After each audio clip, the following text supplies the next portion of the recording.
Okay. So, thank you for reminding. I really forgot to really click on the record button because I was late. Okay. So,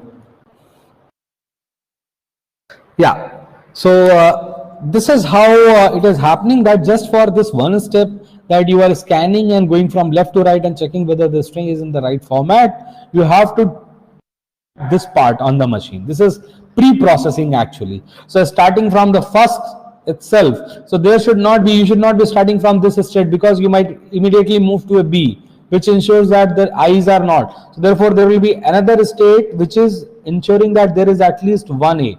So I'm just telling you that what all you should be ensuring while designing the machine. You might miss a small thing and then your machine is not accepting a string or rejecting a string which should have been accepted, or vice versa, and then you're gonna lose the marks.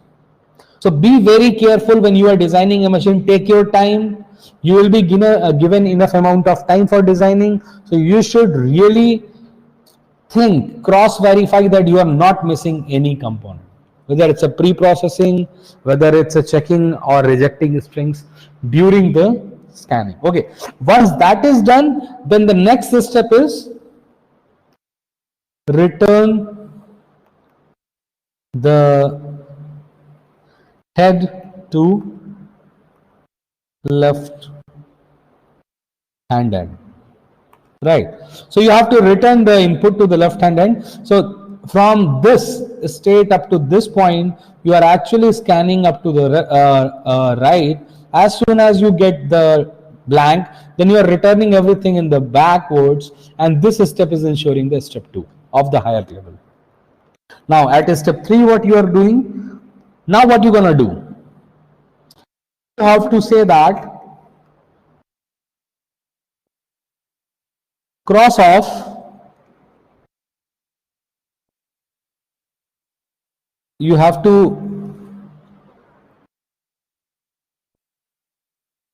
cross off an A, right? You have to cross an A, and then you have to scan to right of A's until reach to first B. Right. So you are crossing one A and then you are scanning to the right until you reach to the first B. Now once you get to the B, now you have to do the shuttling between. So basically shuttle between B's and C's, crossing of one of each until all B's are crossed, right?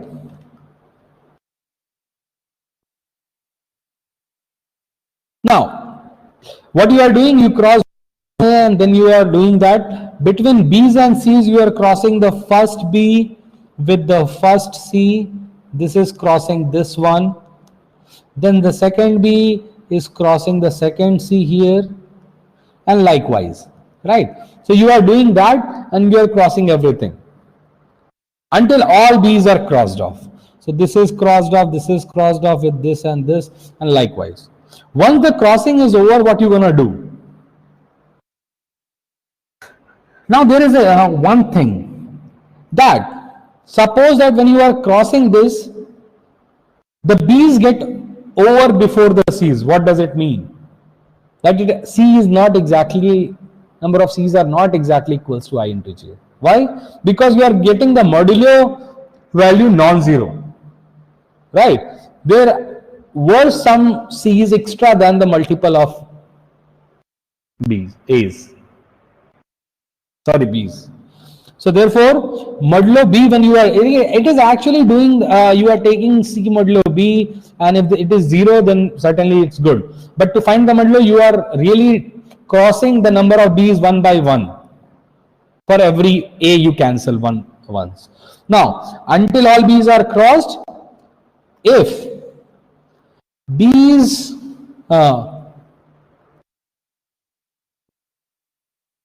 if C's get over while some B's are remaining, what are you gonna do? Reject.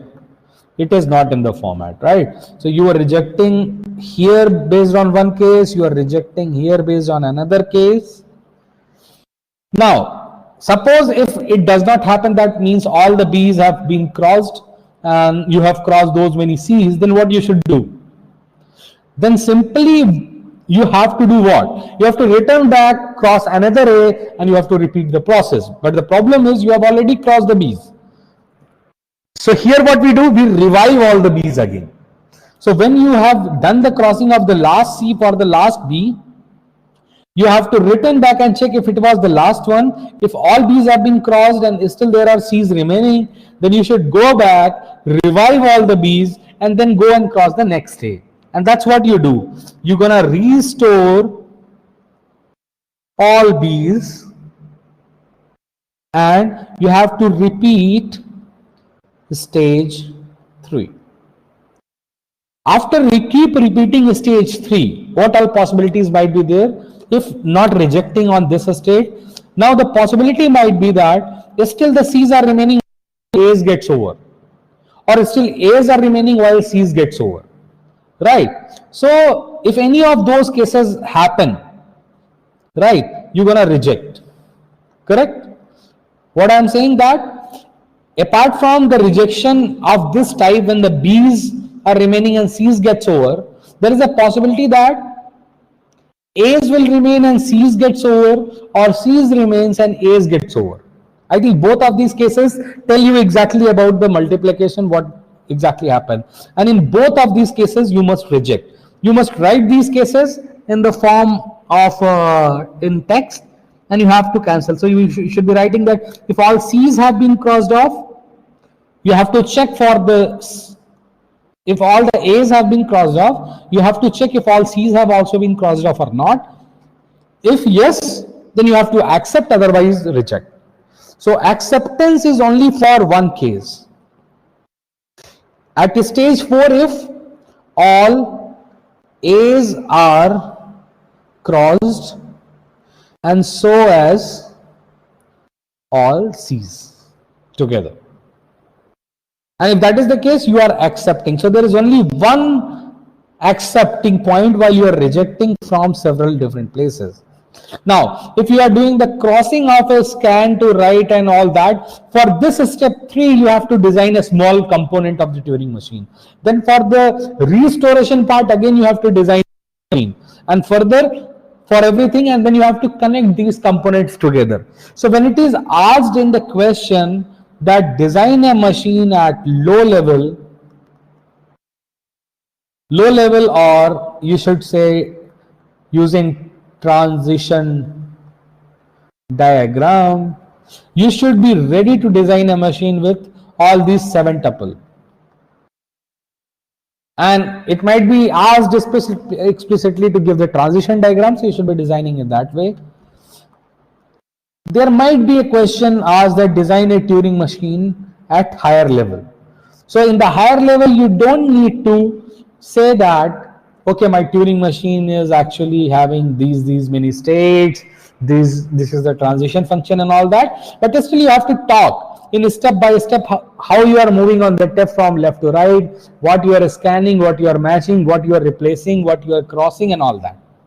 Now, you must not use arithmetic operators here, that multiply, divide, subtract, power, counter. You will use it. That's why I'm telling you, you must not use that. Multiply the two numbers and then really take those many steps. No, sorry. You have to say how you are really multiplying, and the multiplication just happened. This is the Turing machine that does the multiplication. If you really want to do the multiplication, you write this machine and refer that, okay, I'm using this machine for multiplication, this component. right? So you cannot just say multiply, divide, subtract, power and something like that. You have to write these steps how you are doing that explicitly at the higher level. So higher level means there are tapes. You are not talking about how exactly you modify a cell, but a tape how you are modifying from going from left to right and vice versa. Okay, so this is all about the Turing machine. This one so far is actually deterministic Turing machine. Now let's take some variants of the Turing machine. So one simple variation of the Turing machine may say that my delta is actually not just Q cross this going to Q cross tape symbol cross LR, but it is also another third symbol S. So what is the possibility? Left says move left, right says move right, and S says you remain at this. You do not change the state. Something what we are talking about the semi-infinite tape if you reach at the left end. So you stay put there, right? Now, is this machine more powerful than our given machine? The answer is no. Why? Because every transition where you have delta Q A actually, and it is equals to P B S, let's say, what you're gonna do, you can replace this transition by two transitions on the machine like ours. So this is as per this machine. So let's say that this is M3 type machine where you have three movements of left, right, and if you have to convert this into M2 type of machine, only two possibilities. So you can say that delta of QA is equals to, you are going to state P and then you are replacing it by B, right? So you can say I am actually not modifying. So you can break this transition function in two sense. You move to left and you come back to right, right? To know that, you have to know exactly what symbols possibilities are there. So basically this single step will be that you are moving one step left, you are seeing whatever is the symbol there. So if it is QA, you are maybe remaining in the same state, or you are going to state P. Let's try if I can do it. Left and then delta, let's say whatever is my state at the given point, whatever is the symbol at the given point, I just move to that particular state and that particular symbol remains as it is, and I move to right. So this is kind of a dummy transition that I am creating, that whenever this is a possibility, you can use this transition to come back. So it is like that. So it might not work. You have to just figure it out. But what altogether I'm trying to say that you might do the modification at place of saying stay put, I'm just moving left and then I'm actually coming back. Right? Or you could do in the other way. You can actually not modify anything here, just move in the left and then while back you do the modification. Okay. So I think you got the idea what I am just trying to convey. Right? So every time when you say that there is a machine which looks more powerful, you can prove that this machine is not more powerful than our original single tape. So ours is a single tape deterministic Turing machine. That's what we have talked about. A single input tape is given, input is given on that, and it is a deterministic machine. So if you have a single tape deterministic Turing machine, and this was still a single tape deterministic Turing machine, but with more options of moving the header, still whatever you can do by M3, you can do also by M2 type machine, right? So this gives us a general idea that whenever you want to establish equivalence between two machines, you have to say that for every transitions that you are doing on a given machine that looks more powerful, you should be able to do all that operation using some set of transition functions on your M2 type of machine. Right. So let us talk some more variations of the Turing machine and see what all can be done. So the next idea that one can think of, exactly that we were discussing already, that adding more stacks. Adding more stacks actually gives you multi-tape Turing machine.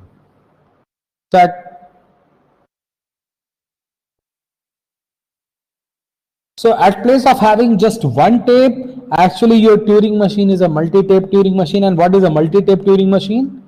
Your transition function here in the multi-tape Turing machine is of the form Q cross. You have this to the power k. Let's say there are k tapes given.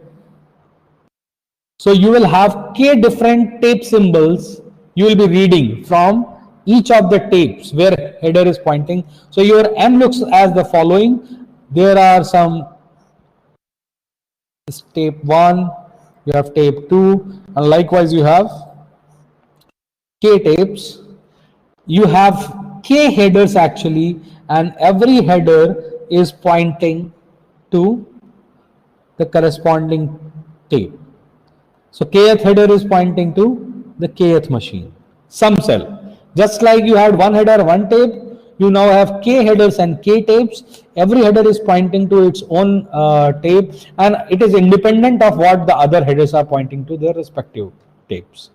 Now, when you have to do a transition, now what you're going to do on this machine looks at in which state you are on the machine and what all k symbols, k headers are pointing to.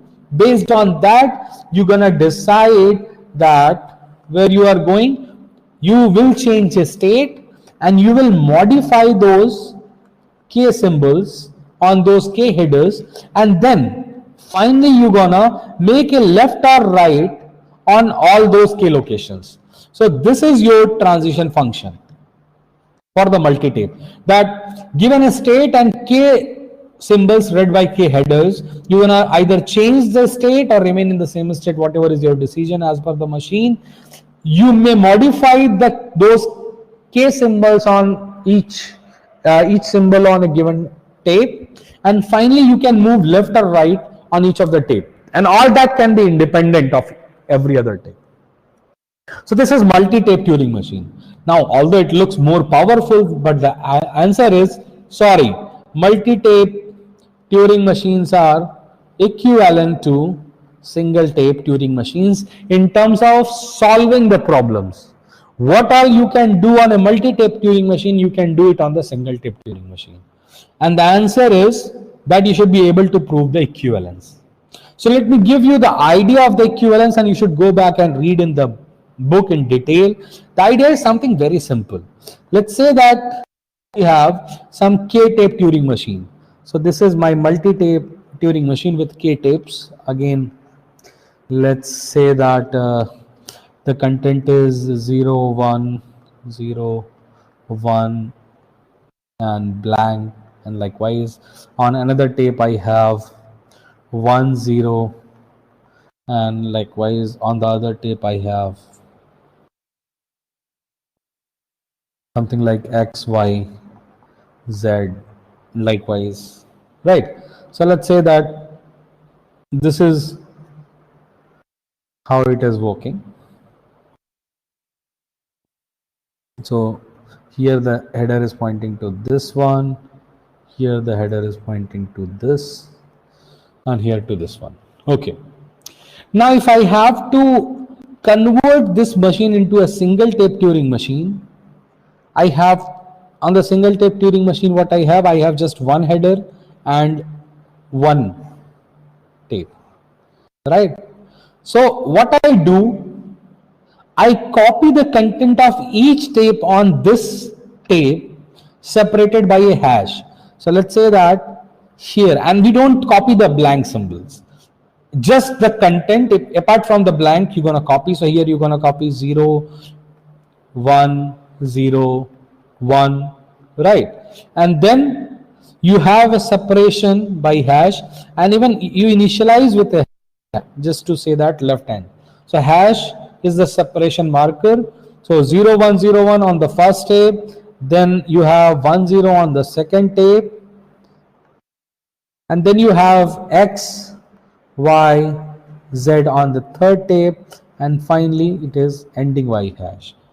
Now this is all the content that you have on all the three. Here we are talking about 3 tape. You can have K tapes, and all those K can be in the form that you have hash W1, hash W2, likewise, and WK, and finally hash.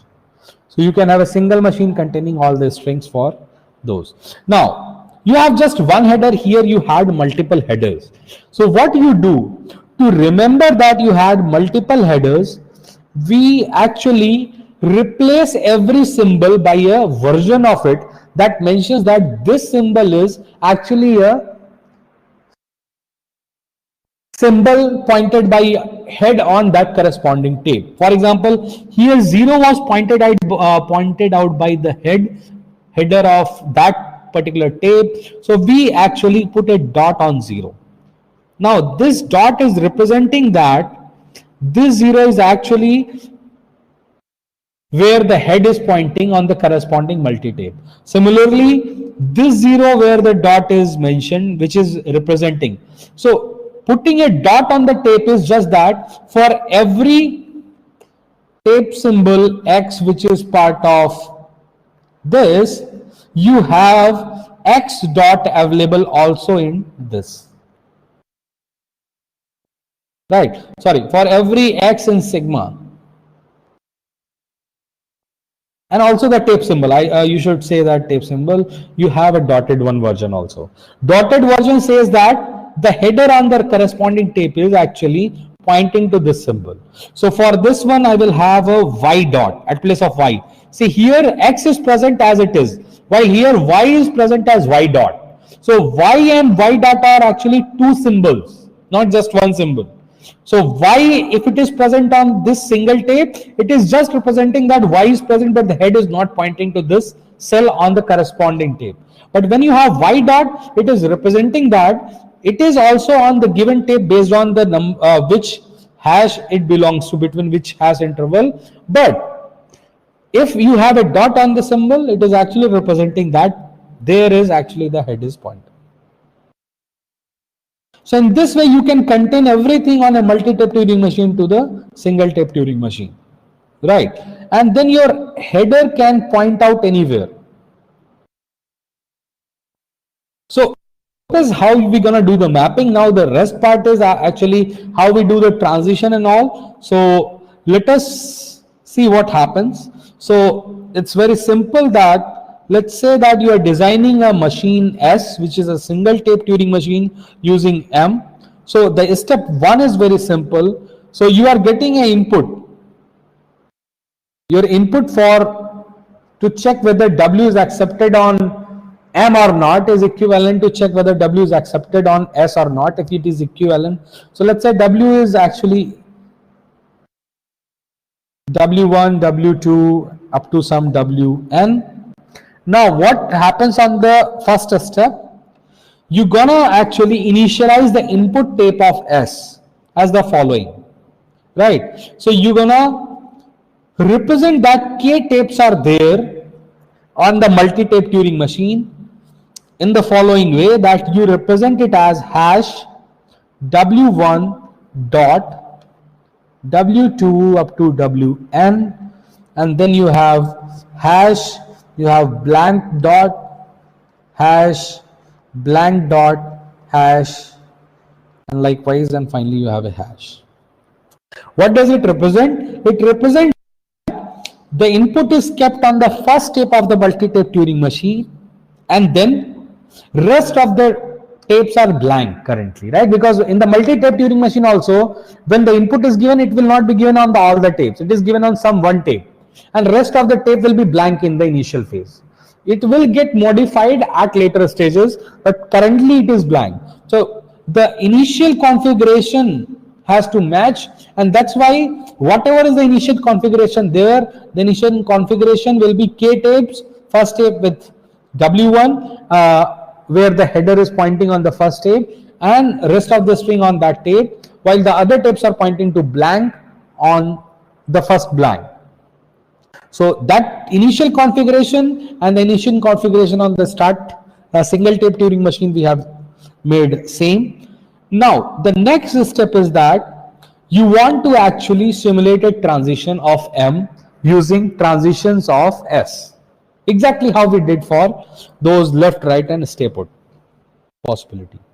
So if you want to do the same here, what you need to do, because a single transition which is saying delta of Q and then you have K possibilities, basically A1, A2 up to AK, where the heads are pointing, it becomes some P and then you have actually B1, B2 up to BK, and finally your head is moving maybe L, R, something like that. Some K symbols are there in left and right movement. Now this is a single transition of the multi-tape Turing machine. You have to do the same on this single tape Turing machine. How you gonna do that? The answer is very simple. What you do here to simulate a single move, S actually scans its tape from left to right.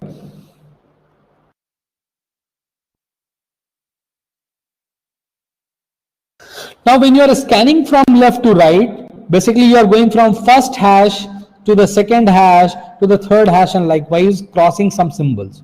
Now whenever you receive a dotted form of a symbol, you will recognize that the head is pointing to that. Right.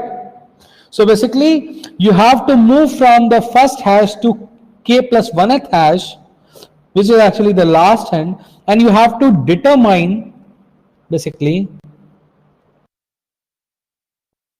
K dotted symbols.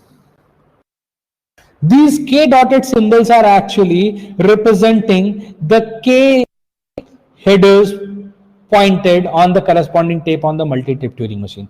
Here you were able to read it just by looking at the head, but here you have to scan the whole thing, because on the single tape Turing machine the input is given in the following format. So you have to go from left to right, and when you will go, you will find that here the symbol is present as A1 dot, A2 dot, A3 dot, and likewise you have AK dot.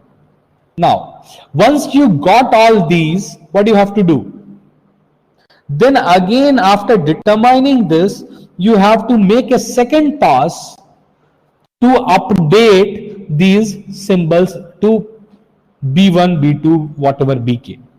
And you have to move also the header to left and right. Correct? So how you do that?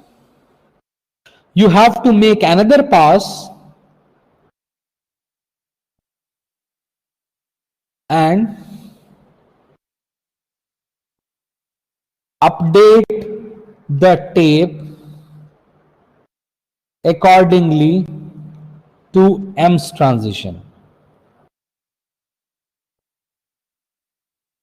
Now, what does it mean by that? That means when you see A1 dot, once you reach again in the next pass, so what you did, you moved from left to right, you got all the dotted symbols, you found that these are the symbols on the corresponding K tapes where the head is pointing.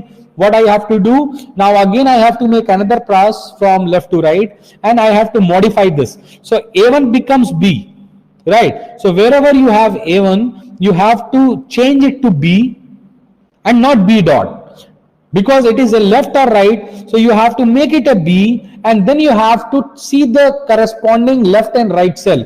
If you are going in left, suppose that if it is like this is your A1 and A1 is converted into B1 and left, what does it mean? So let's say there is a symbol X and Y here. So when you really reach your head here, you see that it is actually A1 dot. So this first thing you have to change it into B1.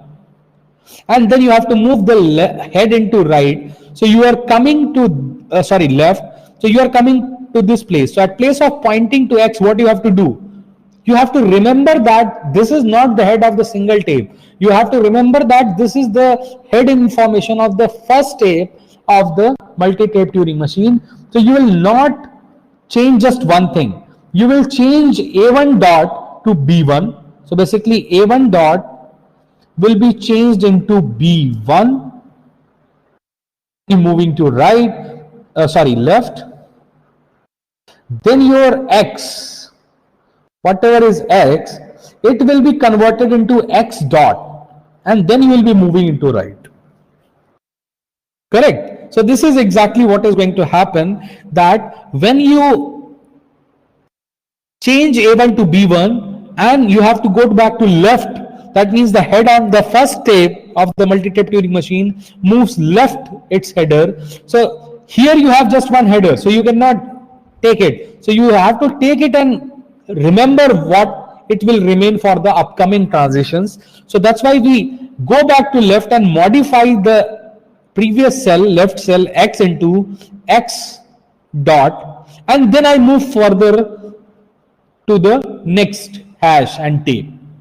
And this is how. Then I find the A2, I convert A2 into whatever B2, and then I move left or right. Moving left or right means taking the left or right cell where the modification is happening on that corresponding tape, actually between the hashes, and then converting that symbol to its dotted form.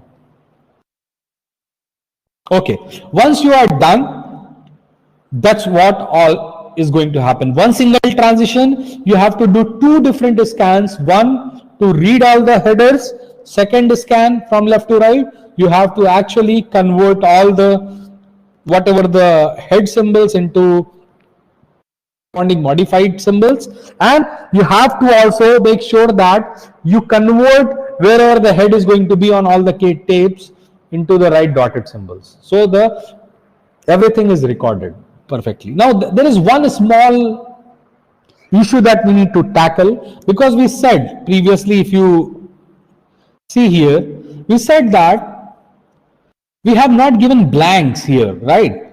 So suppose that a blank here gets converted into a symbol, which is a very much possibility, right? If a blank at a given tape gets converted into a symbol, you don't have a space to fill in. Correct? So suppose that on the first tape, you convert this blank into maybe a 0. Now here you don't have blank, so how are you going to convert into 0? And you have to record that on the single tape Turing machine, right?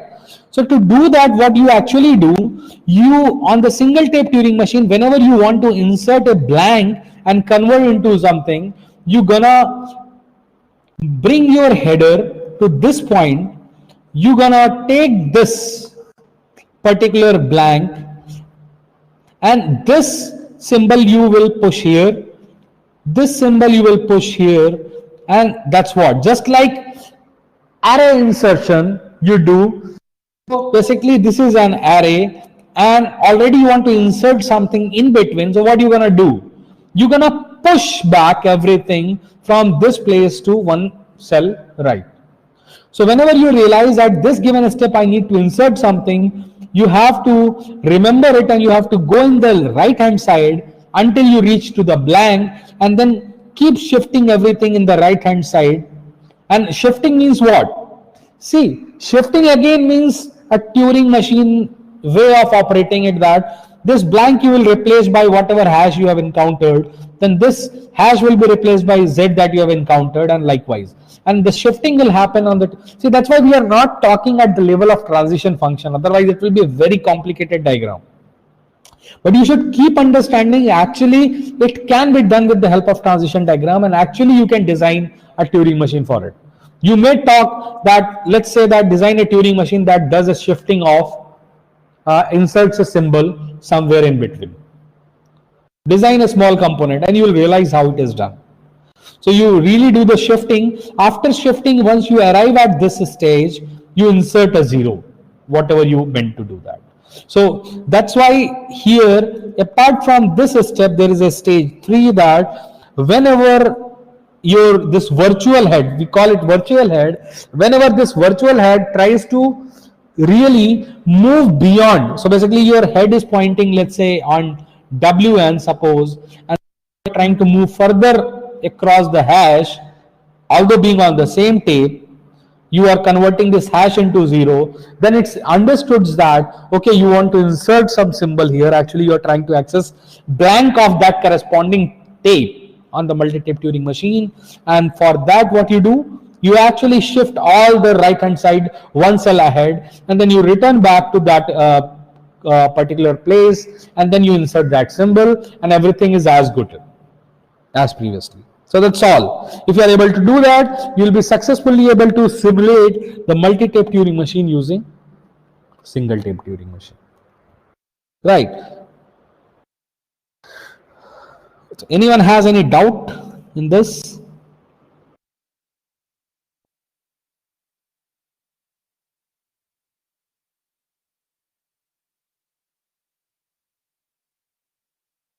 Okay. Shubham has asked 2 questions. The first question is, in Turing machines, we can traverse the string multiple times.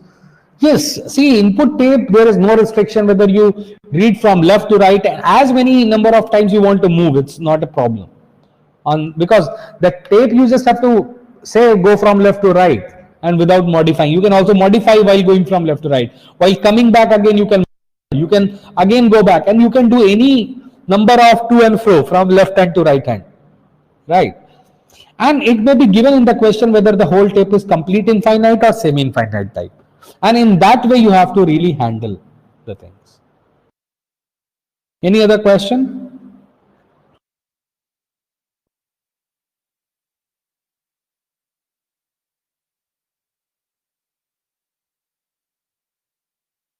Okay, if not, then let's talk about another variation which looks more powerful than this, which is called the NDTM.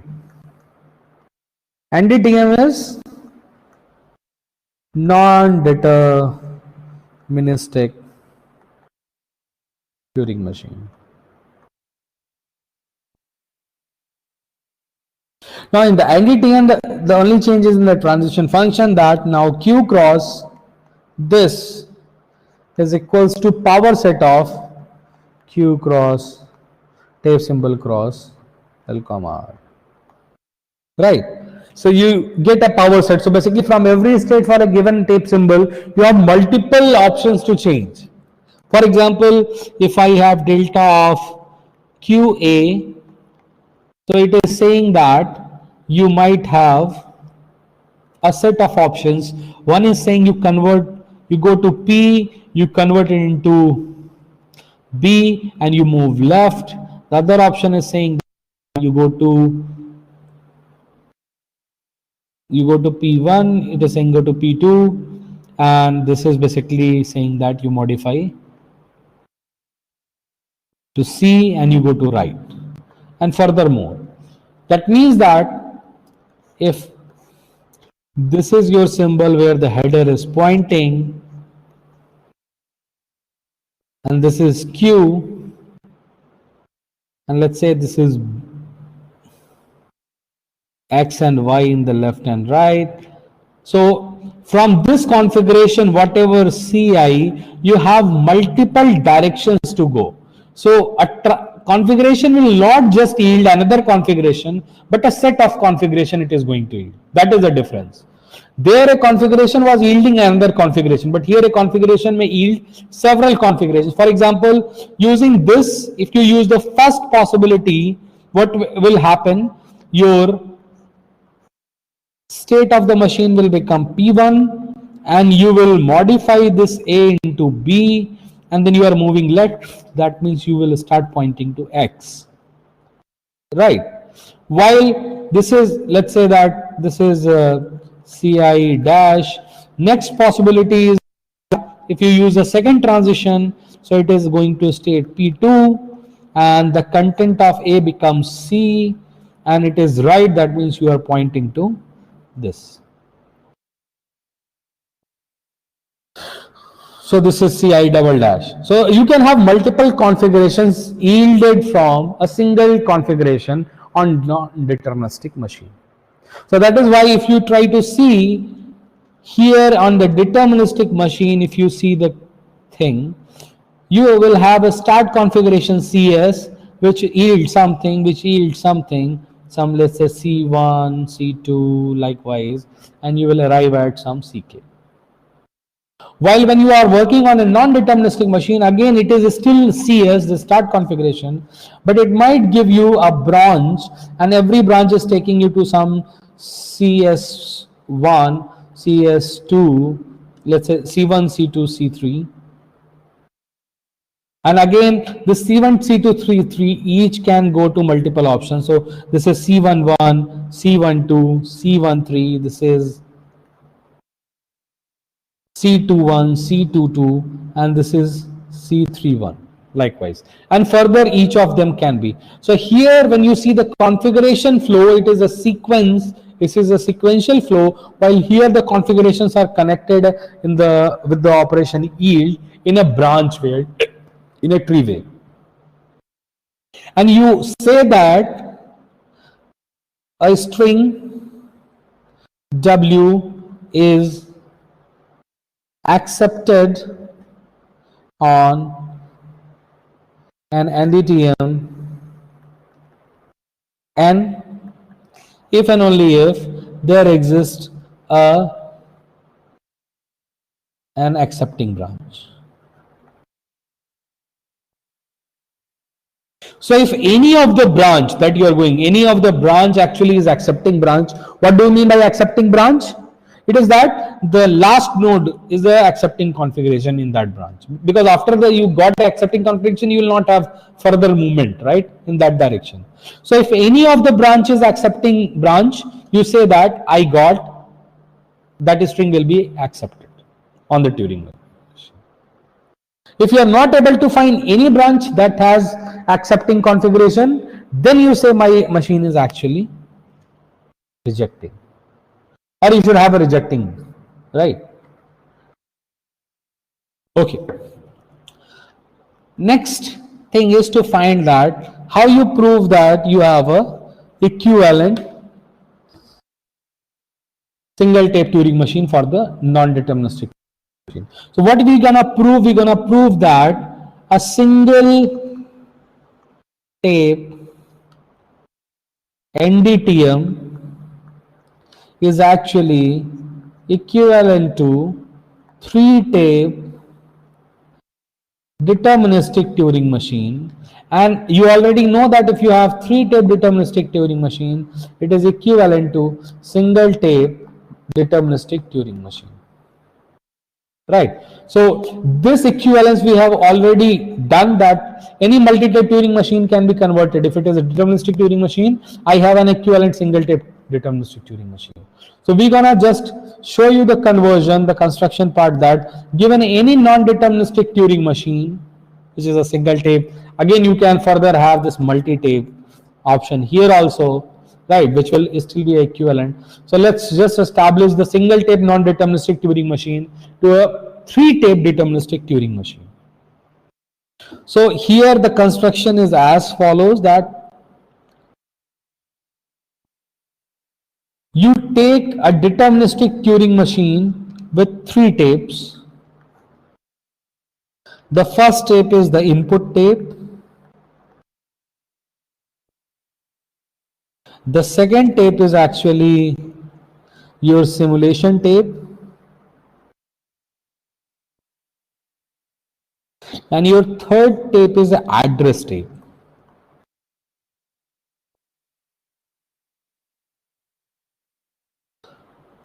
So this is a deterministic machine. So deterministic machine has just one way of moving on each of the header. No deterministic way of moving on every tape, right? Now, let's say that there is some string W for which when you run it on the non-deterministic machine N is the non-deterministic machine, when you run W on N, what will happen? You're gonna get a branching tree of configuration, right? Starting from C0, which is the start configuration. This C0 is connected with some C1, C2, C3, and then C1 has its own 3 children, so let's number it C11, C12, C13. Let's say C2 doesn't go further, or C2 goes into just 1 as, so C21, and C3 goes into 2, so you have C32, C3132, and likewise. Now I have to check whether a string is accepted on the non-deterministic machine. So what I have to do, actually, if you have to do that, you have to check all the branches and see if any of the branches are accepting this string or not. So you have any accepting configuration. Now, the same we have to do here. We have to actually go one by one for all the branches, and we have to really see if the accepting configuration is there in this tree or not. Searching for an accepting configuration in this tree is equivalent to checking whether W is accepted by the non-deterministic machine or not. So exactly that's what we're gonna do. At place of simulating W on some machine, we're gonna simulate W on N, and then see this tree and try to search in a deterministic way if there exists an accepting configuration for W on N. In deterministic way, right? What you can do, you can go for one branch, try to see if you are finding it, then you can return back, go to the other branch, return back. So basically depth first way, depth first search of configuration. But the problem is, if any branch is actually a loop, you will stuck there and you will never come out, while maybe this C3 itself is the accepting configuration, or C321. So you went in this branch, which is actually a loop or going very long, very deep, and while the accepting is at the very upper level. So then you need to use a variation of the searching. At place of depth first, the best way of doing will be breadth first. So first see all the configuration at level 0, then level 1, then level 2, and likewise. Now, every configuration, if you realize there is a unique address you can assign. For example, this one is 0, this one is 1, 2, 3, this one is 1, 1, 1, 2, 1, 3, 3, 1, sorry, 2, 1, 3, 1, 3, 2. How it is assigned? That if the address is, let's say, 3, 1, 2, that means you are saying that go to the third configuration linked to the initial configuration, go to the first configuration linked to that one, which is actually C31, and go to the second configuration attached to it, and this will be your C312. So every configuration in this tree, configuration tree, will have a unique address. So that is what we're gonna do. We're gonna breadth first way, we're gonna search for all the addresses and see if any of that configuration is an accepting configuration or not. Now what you do, the basic idea is that every time, right? So here if I have to do, in the step 1, we are initializing. So our tape 1 contains W, while tape 2 and 3 are blank. Right. In the next step, you copy W, means basically the input, to tape 2. So basically tape 2, you are copying the content from 1 to 2. And once you are copying, now the input is available on simulation tape also. Now you're gonna run this tape 2. You are not gonna do anything on the tape 1. Tape 1 will remain just for keeping the memory for input. It will not be modified. So basically header on the input tape will just help you copy the content of tape 1 on tape 2 whenever it is required. And then it will not be doing anything during the simulation process. Now, during the simulation, your tape header on the tape 2 will move left to right, and it will simulate actually whatever the address is pointing. So it will modify the input as per the address.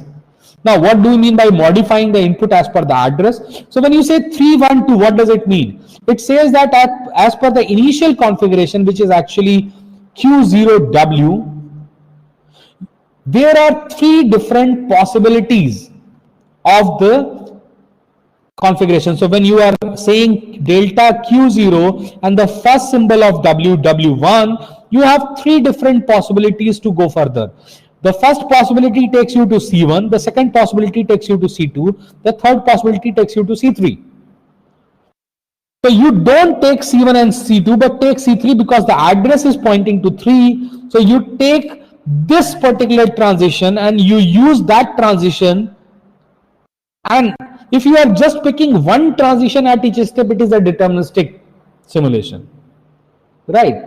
When you don't have the flexibility to pick any, but you are restricting that at a given configuration node, you are following some particular scheme to choose the next transition, you are actually deterministically moving ahead.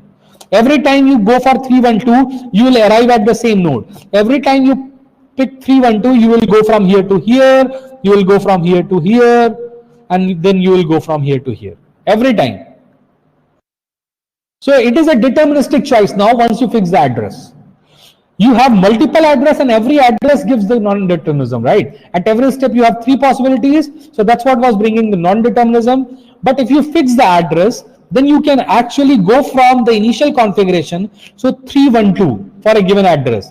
And once you arrive at 312, so basically you arrived at 3 using picking the third transition here, then whatever the stage here, you may pick the possibilities. There were two possibilities. You picked the first possibility, so you arrived at C31, and then here again there were two possibilities of transition. You picked the second one, you arrived at 312.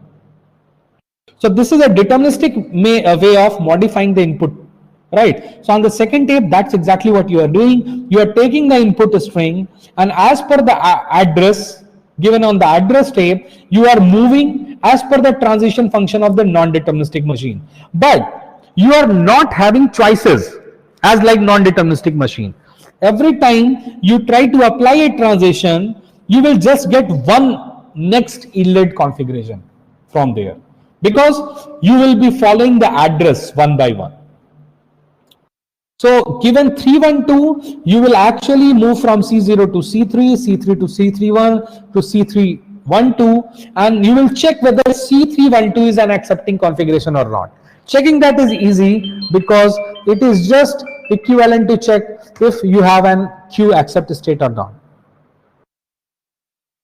If yes, then you're going to accept it, and you just will go ahead and declare that N is accepting W. If not, then what you need to do? So then you have to go in another branch, right? So to do the BFS way of really traversing this whole tree, what we do, we generate the address in the following way. So once you checked for the initialize, this is my third tape. Let's say this is my first tape, this is my first, second tape, and third tape. Initialize the tape with upsilon. Upsilon means your initial configuration. Once you modify it to 1, so let's say B is the maximum branching available on any configuration. That means B is the maximum number of transitions possible in non-deterministic way from any given transition. So given a state Q and A, the maximum number of options you have, that is limited by B, and it's a finite number, right? Again, now, so basically what you're gonna do, you will have a cell which can have at most B characters, and now you will start with 1, correct? 1 means your address is pointing to the first child of the initial configuration. Now once you say 1, you have to copy the input tape, input on this, and then you have to simulate as address. When you do not find that this C1 is the correct configuration or accepting configuration, then what you need to do, you have to go for 2. You have to modify this cell into 2. 1 will convert it 2, 3, and you will to check for up to B. Now it might be possible that something is not a valid address. For example, this is my C0 and I have C1 and C2. Now this C1 has 3 child. So what is the value of B? Let's say so far 3. So we have C1, C2, but we don't have C3. So for C3, it's an invalid address. So you have to keep track that you are scanning for a right address or not. If it is not a valid address, you have to discard it immediately and go to the next possibility. So once you are done with all the first B, then you have to go for addresses of length 2, which is actually, then you are talking about 1, 1, 1, 2, and likewise up to 1B. Then you have to go for 2, 1, and likewise, and then finally you will have BB. Then again you have to go for 1, 1, 1, and likewise. And in this way, you're going to check for all possibilities. At any point of time, if you get the accepting configuration, you have to stop right there and you have to declare that the string is accepted. But if you're not finding, you have to go for all possibilities. Once you are exhausted all the possibilities, for example, if the non-deterministic machine was going up to depth k, so you have to go for b to the power k address. And once you are done with that, so you have already exhausted all the possibilities. So how we do this? Always remember that we are actually scanning this configuration tree for a given string. And how we do that? We are scanning for all possible addresses, all possible configurations that can exist in that tree, and every configuration has a unique address. So we are generating that address incrementally one by one, and for every address we are trying to see what that configuration corresponding to that address is. How we get that? Every time we flush out everything and re-copy the input from tape 1 to tape 2. Again we do the simulation as per the address symbols. Once we reach to that configuration, we see whether that particular configuration is accepting or rejecting configuration. If not, then I say that we haven't got anything. We again increase the address to next address. We again discard everything available on the tape 2 and again copy the input on tape 2 and again do the same. So in this way, you can actually traverse the whole configuration tree deterministically and still able to detect whether it is accepted or not. And this is the proof that my multi-tape Turing machine is equivalent to non-deterministic Turing machine. And so that our single tape Turing machine will be also equivalent to non-deterministic Turing machine. See, here the question is, can you solve the same problem on this model which you were able to solve on the other model? We are not worrying about the time. This is actually computability theory. Computability theory means, can you solve it or not? Can you compute it or not? The second part of this course that you're going to study next semester, which is theory of computation 2, there you'll be studying that can you actually, how much time does it take? So that is called complexity theory. So computability theory is about whether you can solve it or not, but complexity theory is about how much time, space or other resources you require to solve it. So certainly time wise, these machines might take very different amount of time, but in sense of computation, both can do the same. Both machines are of the same power, right? So that is about the equivalence between non-deterministic Turing machines and deterministic Turing machines. Now, after that, so basically the interesting part that you might see that our DFA were equivalent to NFA. Our deterministic Turing machine is equivalent to non-deterministic Turing machine. But the interesting part is our PDAs, means if you take DPDA and NPDA, they are not equivalent. So this is something interesting, crux of the whole thing, right? Next, there is something called enumerators, which is like a printer that where you can print everything of the infinite memory is given, and that is equivalent to Turing machine. And then you have something called definition of algorithms and a high level. So there are formal description level.